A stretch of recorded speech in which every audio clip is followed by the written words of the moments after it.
Okay, good morning, everybody. Morning. It's Wednesday, and we're going to do Tanya for the 12th of Iyar, April 29th. We end the special chapter 46, which we said was a straightforward and easy way to awaken feelings for Hashem.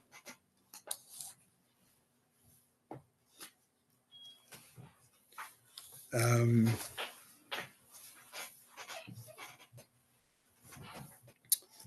yeah. 46, easy. Yep.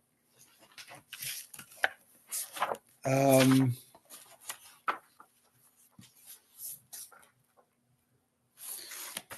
so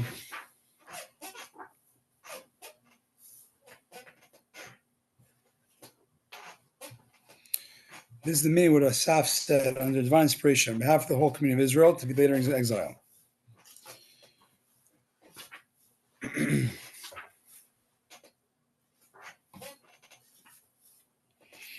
So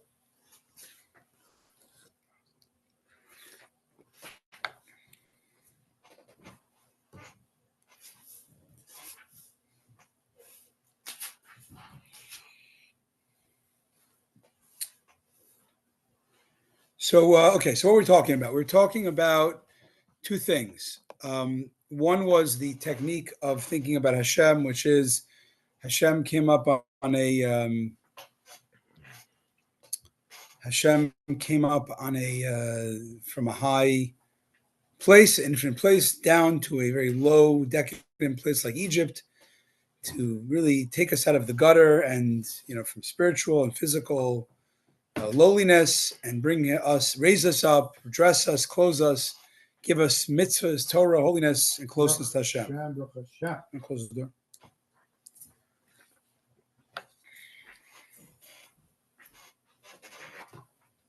Okay.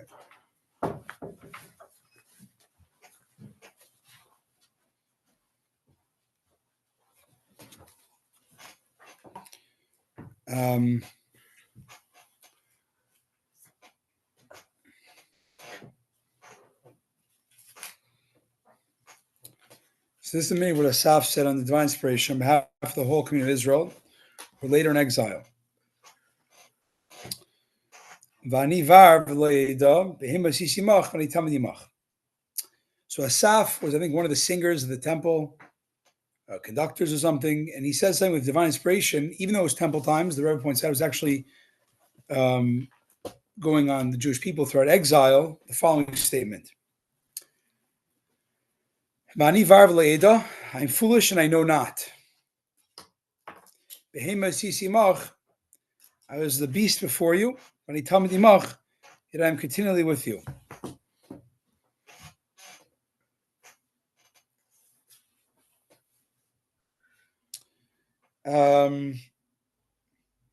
This means, even though I am as a beast when I am with you. So let me back up. Hashem took us out of the gutter and brought us into his palace. Every time we do a mitzvah, we're hugging and connecting to Hashem. Every mitzvah you do, every Torah you learn, deep union with God. The problem is, as we said yesterday, that you don't always feel this, right? Meaning, like when, I'm trying to think, like when, the guy takes you out of the gutter and you're living with him in his palace and you're, wow, this is amazing. It's so much better than the gutter and the trash, Okay, but what if you're like totally in a coma for that? Like, what if you're not realizing, right? You're unconscious. You're not seeing that you're in the palace. The person you were knocked out by a street fight and the king takes you into his palace, but you're knocked out. You don't see it, right? So you hear this dilemma? Oi. So we're trying to say it's a natural reflex to awaken gratitude to Hashem, but the problem is,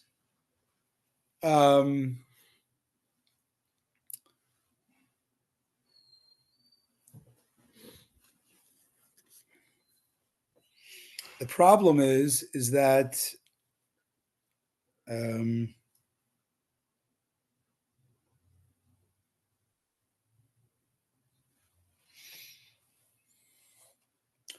so I'm saying, so this is what the problem is. You don't realize it, but he says it doesn't make a difference.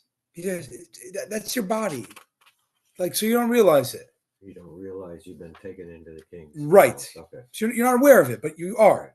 The issue is, and this is what I think we all have, is like,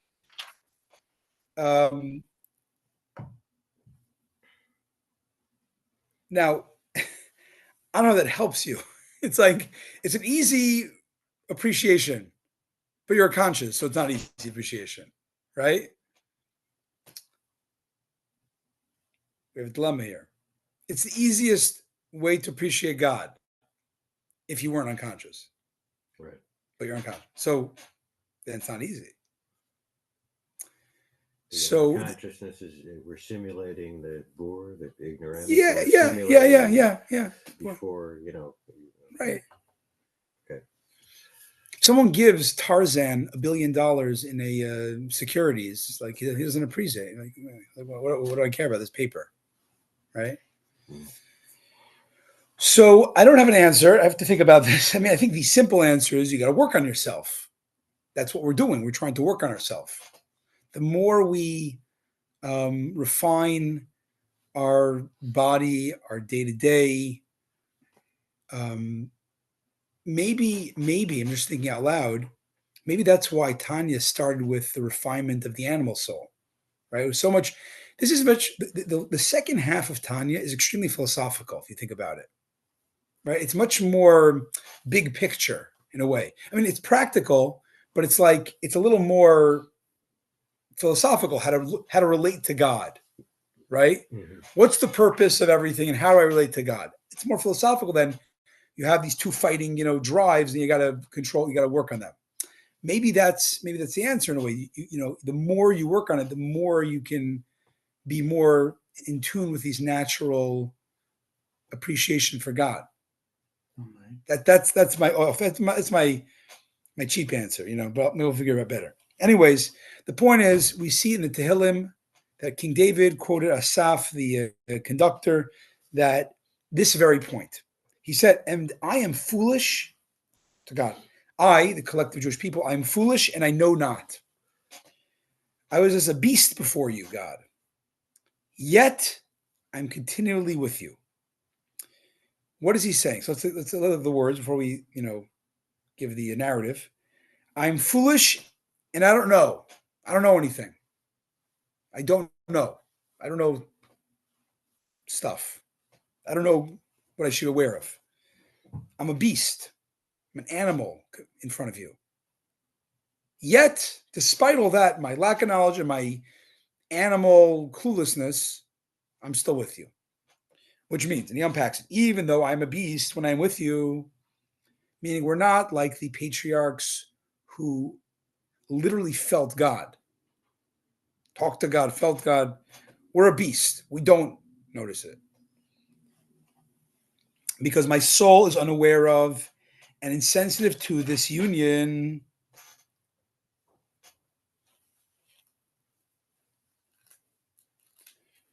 Which should bring down upon it fear and awe first, followed by great and pleasurable love that experience delights, or a love like fiery flames of longing for godliness.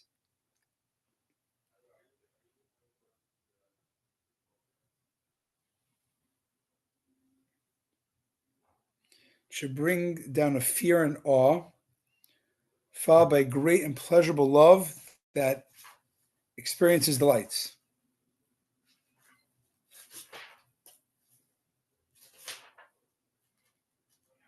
Okay, so I'm not a tzaddik. Tzaddik literally feels Hashem and is in delight with this, or passionate Hashem.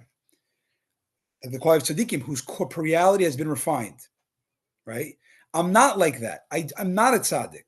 I don't have this ease of feeling hugged by Hashem. For as is known, the term das, and that is the key word in the Tehillim, loy eda, I don't have das. Das connotes the sensitivity of the soul, and this is comprised of chesed and gvura. Das means really personally knowing, like really knowing. It's like you can know there's let's say there's a earthquake in Haiti, and it doesn't, you feel a little bit bad, but it doesn't really, ruin your day. But if you have a relative who's living there and they're affected, then it all of a sudden affects you tremendously, right? Because that's knowing in a personal way. It hits home. So with God, when you don't have das, you know about God. You know, but you don't sense it in a very personal way. You don't have emotions. He gives some good examples in the Steinsaltz Tanya, I have to say. When anybody can look at words, but nobody can read, right? Like little kids, they can look at the letters. They see it, but they don't know what they're seeing, right? They say some animals can't see anything if it's not moving. They have eyes, because if it's not moving, it's not relevant to them, so they don't see it. We all know that there's things we can be aware of, and we don't see them even. We don't feel like we don't see them, or we don't care about them. So we don't see them. It's a huge idea, by the way. Like, the people don't even realize today, like, in the modern world, we're so smart. We have smartphones, like, you're blind to millions of things. Mm-hmm. No difficulty understanding. No, is that right? It's like, yeah. But I think people think it. We're so smart and technologically advanced. We must have the greatest awareness in history. Right. No. Anyways, nonetheless, despite Asaph saying that the Jews in exile, us, all this hiddenness of God, all this challenges that come in the way, I am continually with you. For the corporeality of the body does not prevent the union of the soul. The light of the blessed Ein Sof fulfills all the worlds. As it is written, even darkness cannot obscure you. It doesn't make it. In fact, you can't see. It doesn't change the fact that God is within everything, within you. And accordingly, when you perform a mitzvah, even though, and you're raised up to this, Kodesh Elyon, this high level of closeness, sanctity to God, you're being basically surrounded and permeated with God. It's a tremendous union. Yet you don't see it because you're not a tzaddik. You can understand the severity of the punishment for transgression, the prohibition of work on Shabbat, or that of leavened bread on Passover, which equally applies to all. Rabbi, if you wouldn't mind one comment just based on something that was just said, and that is that you can have a great hammer, but if you give it to a bad carpenter, the carpenter won't be able to do much with it. So I think today, in terms of technology, we have many great tools, but unfortunately, we have many people, probably including myself, who don't necessarily know how to use the tools that well. So, well, it's not just we can use them. We don't, because of our obfuscation of stuff. Yeah. Like, you can have, like, everybody has more. Literally today with a smartphone, you can have a platform and get your message out to 1 billion people. Yeah, exactly. Do you have a message that you feel needs to be heard by 1 billion people, that you feel that you are the one to articulate it, that someone else can't articulate? You know what I'm saying? Like, people are not I think there's a lack of humanity, because with all the technology of the world, humanity is always going to be the deep things that make us human, and the relations between people and countries and stuff. Ideas are very are bigger than can be bigger than anything. But do you feel that you or me, that we have ideas that A, we are so clear on, and B, we feel that we want to dedicate our life to it, and we're going to use any tool we can? So the answer is, to some degree we do, but I think because of the abundance of tools, right? It's almost like, when a kid goes to Little League, a rich kid, so the father wants to have the best chance of, getting a home run. So he buys him all the gear, the batting glove and the good bat and this. Like at a certain point, you just need a wooden bat and like gotta try and fail and just do it and figure it out. Like you can't learn how to swim with snorkel. If someone gives you snorkeling gear and all the best, swim suit and like that's not going to teach you how to swim, right? It's just tools. On the contrary, if you think that all these tools are what's needed to swim, you're going to actually become a dependent on them and not learn how to swim well.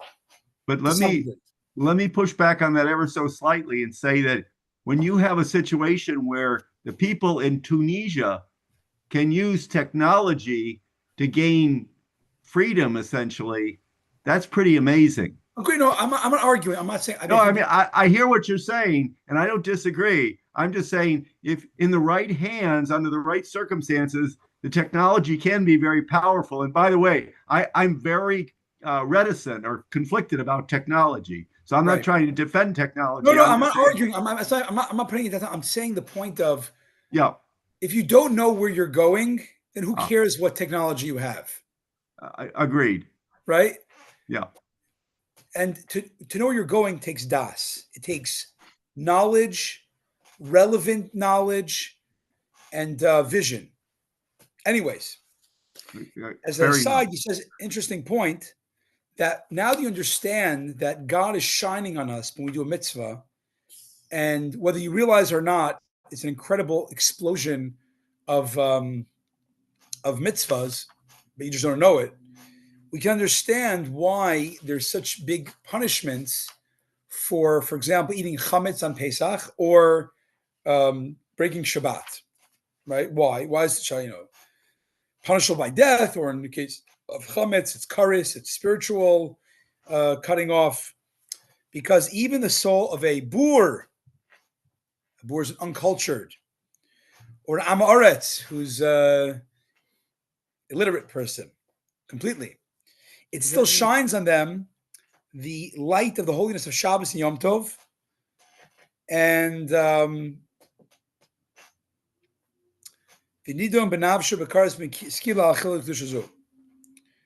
and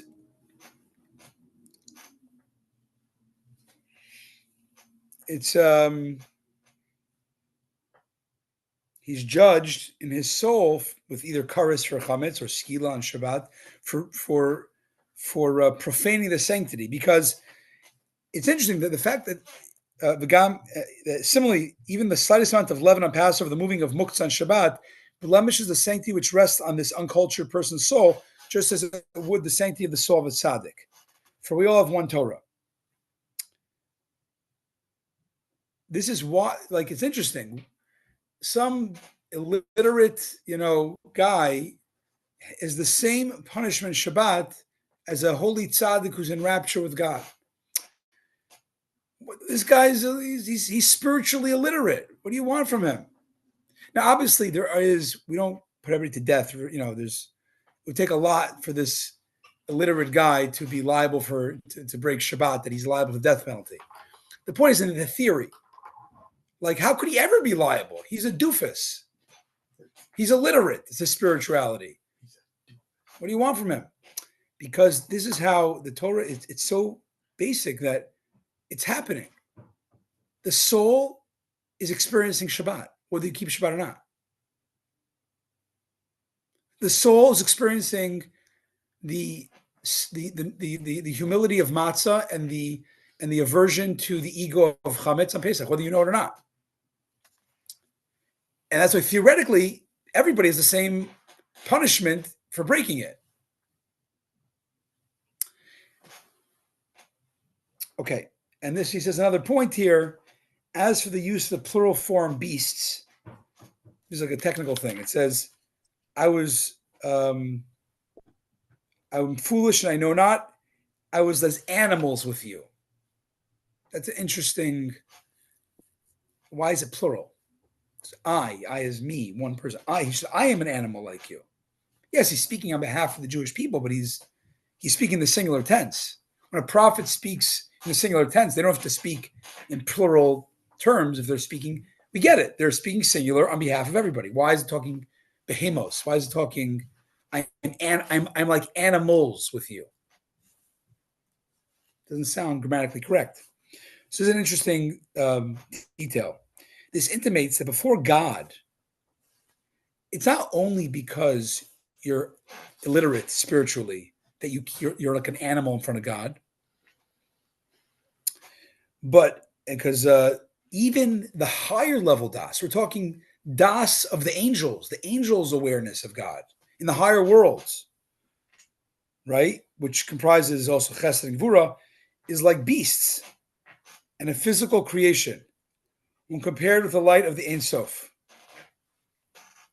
Yet see why? Excuse me. Well, let's finish the point. Okay, sorry. So not only is the illiterate guy here or us, we're not aware of spiritually the connection, even the angels who have awareness, even that is like an animal to God. It's like animal knowledge. Why? They're aware. They sing Hallelujah. As it's written, you may kulam. But there's a famous thing in Chassidus. Kulam b'chachma asisa. You made God all of creation, not just the physical, with wisdom. In other words, even wisdom is like a hammer to God. It's like it's like an action. Meaning the highest, the chachma of the highest world, the wisdom of Itzilut, and the action of Asiya, it's all the same. God's like wielding it all like tools. He's no more in the wisdom as he is in the dead inanimate thing. So the beast is Well, referring. let me finish the second. And this is called Behema Rabba, a great beast. Meaning there's a great beast, meaning there's the beast of the angels, the higher worlds. They have knowledge. They're still a beast. They're aware of God. Then we say beasts if you're clueless about God. Aren't they clued into God? It's still a drop in the bucket. Even their knowledge is not real knowledge compared to the infinity of God. You have to remember that. Don't think that the angel that has clear awareness of God, oh, they get it. They're yes, they get something. Did they get the essence of God? No, they get drop compared to the endless sea. So even knowledge of God, the tzaddik, it's not this is about the angels, but maybe even that's not. I see the exact point, but even that is. Everybody doesn't get God, really. But we're talking about this one person who is referring to himself in the plural. Why are the angels coming? No, so he's saying, not only me in exile, lowly, clueless, illiterate, do I not get, I'm like an animal to God. Even those that do get God, let's say the Kabbalistic term, the great beast, the angels, they're also like not getting God, really. They don't really. Meaning it seems to contradict itself. It's saying even levels of great enlightenment is also not getting God. No one gets God. And what he's saying, it's a double entendre. The main thing is we don't get God, still God's with us. But even if you get God, you still don't really get God. You're still like an animal to God, right? Animal awareness. So everybody needs to at some point acknowledge there's levels. I don't like what you're saying, Rabbi. I think you're way off base when you tell us that we're not aware of God. You're insulting us. I'll shut up right here. I'm just reading the book. Take it up with the author's publicist. No, but the way you're expressing it is coming across that way. The words. Okay, I'll just stop right now. This is the level of the name of Ban, the Kabbalistic term. So the words, the Yud Ke Vav Ke, the name of God, the Tetragrammaton, is 4 letters, Yud and Hey and Vav and Hey. Now in Kabbalah, it talks about how to spell. You can spell it out just Yud and a Hey and a Vav and Hey, or you could spell out the whole letter as a word, right? Yud could be spelled out Yud Vav Dalet or Y-U-D. You know what I'm saying? If you spell the letters, there's now not just 4 letters, it's 4 words. Do you get what I'm saying? I'm just saying this general thing. There's these things in Kabbalah about the different numerical equivalent of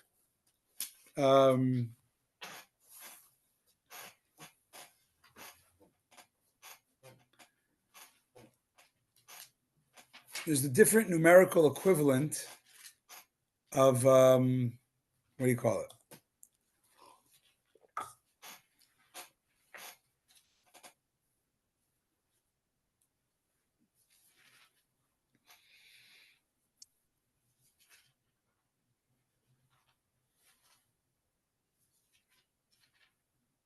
There's a different equivalent of the name Yud Ke Vav Ke. So how do you? It's the same. It's 26. If you do the math, Yud and Hey and Vav and Hey is 26. How do you get anything else? So if you spell the letters out fully, like Yud, Vav, Dalid, Hey, Aleph, there's different ways to spell the letters. They make different number. They make higher numbers because you have more. You have more. Anyway, so the name 50, the number 52 spells out God's name in a certain way. And it's the same number is 52 equals the word behema, meaning even this level of the name of Ban, which is a certain projection of God, compared to the essence of God, it's also a behema. So that ends the Tanya today. The takeaway is like this. And when we discuss it offline in a minute, is that Hashem is coming down to us and raising us up and unifying and hugging us every good thing we do, every mitzvah we do, every Torah we learn. And it's almost like a nuclear reaction, right? It's like the thing is, because of the way God makes the physical body and the physical world, for that matter, that everything in the physical world, including the body,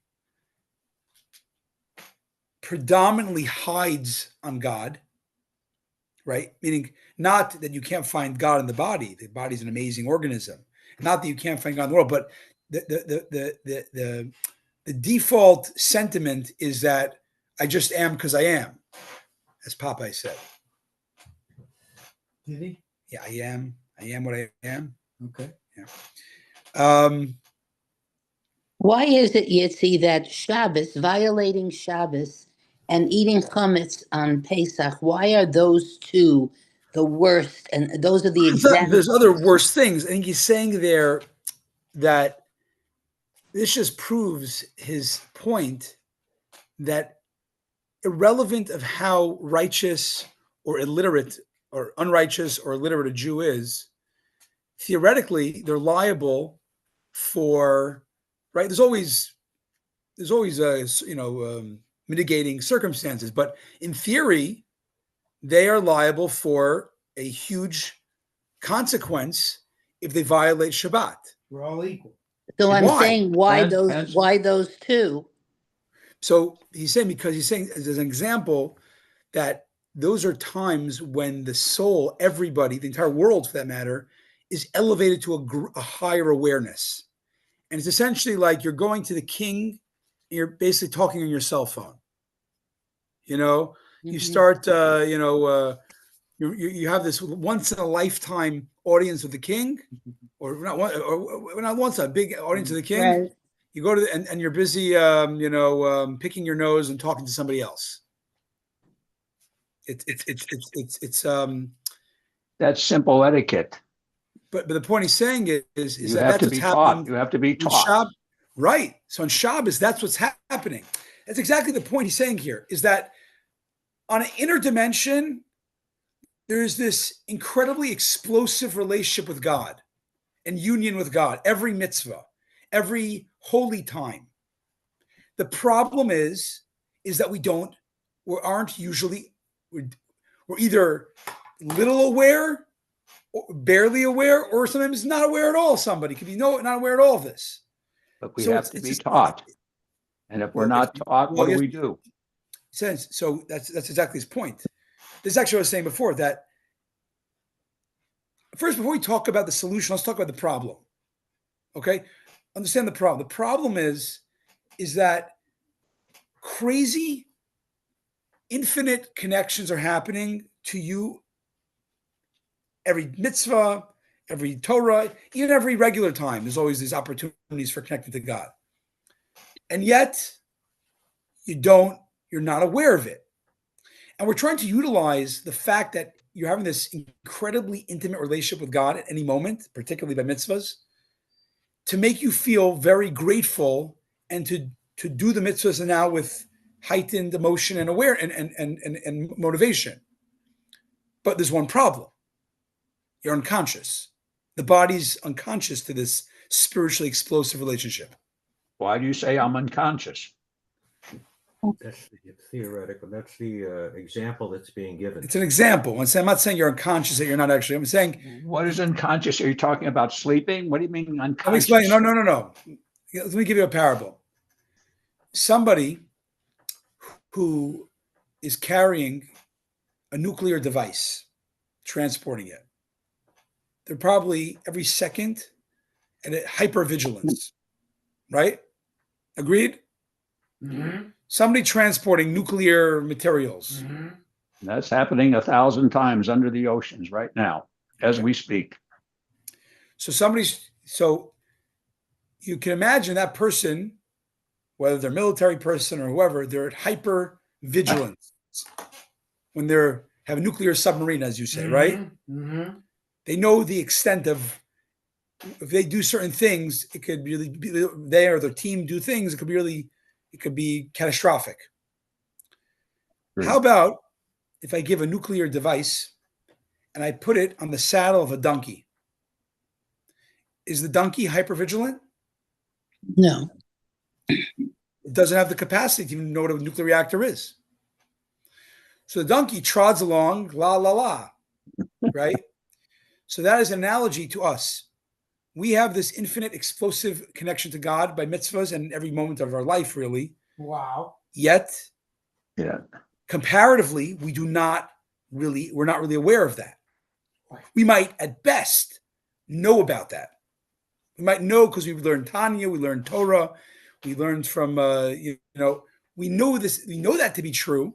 But that's why God comes after us. Most of the time. So, therefore, we have an issue. We have a treasure. It's like you have a treasure right beneath the surface, but you're totally unaware of it. So it doesn't help you then, right? That's in the Torah. That's what the Torah is for. We're trying to tell us is that first, I think, be aware of it.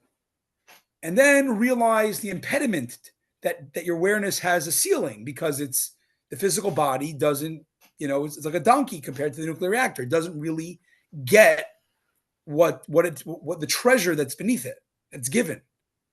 That God is giving a treasure of connection. And then it seems like then you have to slowly. So now you know two things to be true. There's a treasure trove beneath your surface, and on the other hand, that you are handicapped, that you can't realize that, the full extent of that, or most of the extent of that. So it's nice to know that you have this treasure relationship. It's also important to know, don't fool yourself. You are handicapped, you're colorblind to most of it. How do you then utilize it? So I think the answer is that this is where the purpose of mitzvahs is to also slowly refine us. And learning Torah is meant to refine us, particularly in the past 200 years. Hasidism was really compared to these like crown jewels that are ground up to make an elixir to help us, because we have a lot of, in a way, we have greater desensitivity towards spirituality compared to earlier generations. We have greater knowledge. We don't have greater sensitivity. So I guess the answer is keep doing mitzvahs, keep learning Torah, know that you have a hard handicap, that's trying to crack that shell. And slowly, every time you put on tefillin, you light Shabbos candles, it's slowly refining your body, it's refining your life. It's still a long way to go. So we got to learn Torah. We got to learn Chassidus. We got to be more aware spiritually. And that way we will slowly be a little more aware of the nuclear reactor of connection we have with God every moment. I want to say my own thoughts because even I think that is insufficient. And my thoughts are that we all have a lot of hangups and we have a lot of, they call it trauma or, stories we tell ourselves that are, make us be less loving, less open-hearted. And, this is whatchamacallit? We're really handicapped to spirituality. I mean, I am. When I say I know a lot about spirituality, but experiencing it is a totally different ballgame. And I can say I don't feel, or I don't know what I'm feeling of spiritual experience. So I am truly like an animal that I might be doing a lot of spiritual. I might be carrying the nuclear reactor with me, but I'm like a donkey. I'm not aware of it. I'm not feeling that. I'm not being moved by that. Right. So I think another important thing that I'm slowly discovering myself is that the work that you do in the first half of Tanya with your animal soul and really having personal terms of what that even means. Like, what are the symptoms of an animal soul? What are the symptoms of your godly soul flexing? What are the symptoms of your animal soul flexing? You have to be very aware of inner self to know when your animal soul is hijacking you, even if you're studying Torah. I think the more awareness you have of your own animal soul and godly soul, that's the work of refining the corporeality of the body to be allow the natural nuclear connection we have to God to shine.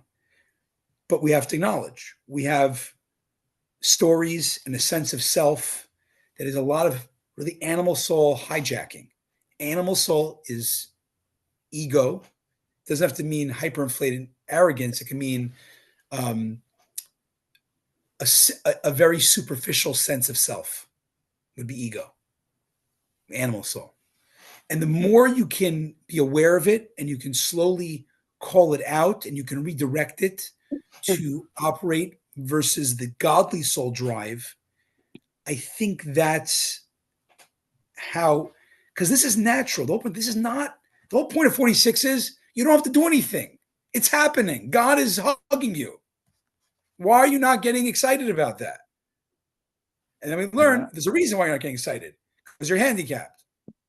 So how do you? What makes me handicapped?